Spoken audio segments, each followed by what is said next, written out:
The operator of the damaged Fukushima Daiichi nuclear power plant has finally submitted its original accident manuals to Japan's Nuclear Safety Agency, but it maintains that only half of the document's contents should be made public. In mid-September, TEPCO submitted its manuals for nuclear accidents to a lower house committee investigating the Fukushima accident, but the utility blacked out most of the contents. The Nuclear and Industrial Safety Agency later instructed the operator to submit the originals for 3 types of manuals for accidents of varying scale. The agency also asked the utility how much of the contents could be made public. TEPCO now says that about 50% of the material should remain secret. It also says it wants to disclose just 10% of a manual for dealing with serious accidents. TEPCO says this is because the manuals contain information covered by intellectual property rights. It also says the documents cannot be made public because such facilities could become targets of terrorist attacks. The Nuclear Safety Agency says it will consider the validity of TEPCO's argument. It will aim to disclose the manuals by the end of October. The people who will be cleaning up the radiation that's leaked from the Fukushima Daiichi nuclear plant started a training program. They're learning how to decontaminate cities and towns safely. On Tuesday, 113 construction workers, as well as people looking for jobs, attended the first 2-day seminar held in Koriyama City.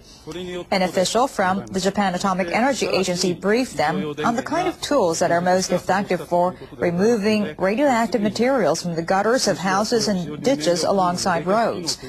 The participants were also shown how to protect themselves while they're working. On the second day, they'll receive practical training in using dosimeters. My hometown is a radioactive hotspot with high radiation levels in different parts. I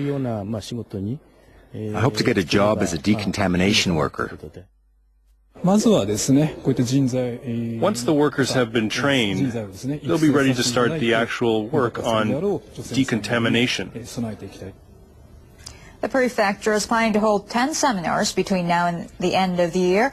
It's aiming to train as many people as possible to help speed up the cleanup process.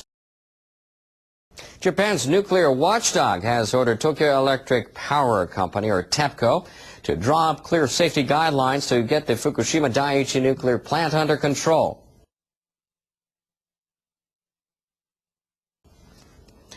TEPCO is striving to bring the disabled reactors to a cold shutdown by next January, and then to begin preparations for their decommissioning. The Nuclear and Industrial Safety Agency says it wants the utility to set specific post-emergency safety protocols that will guide its work over the next 3 years. The watchdog says the objective will be to prevent any additional discharge of radioactive substances and to drastically reduce radiation levels at the plant.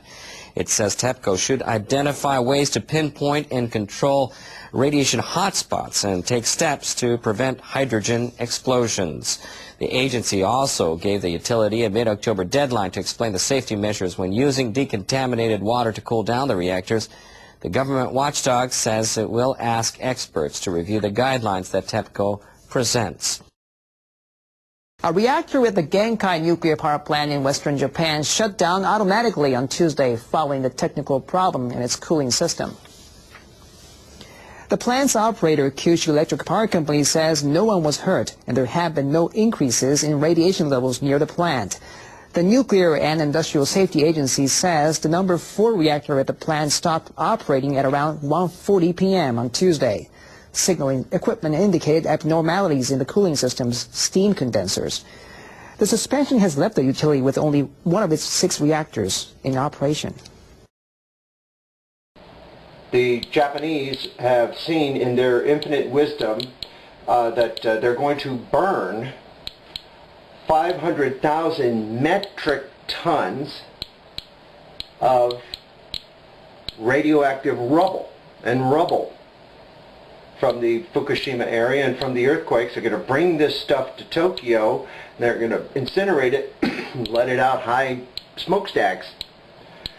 Well, what that does is it volatilizes a lot of the radiation that's in the rubble that has fallen down onto the rubble.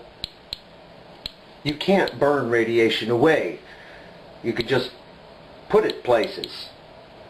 And so what this will do is a lot of this radiation will go up in the air as gas, and it will get on the jet stream, and it will come over to America. And even while the Fukushima Daiichi triple meltdown, triple melt-throughs, triple meltouts continue uncontrolled, we're going to get a double dose of it with all this debris being incinerated and sent our way.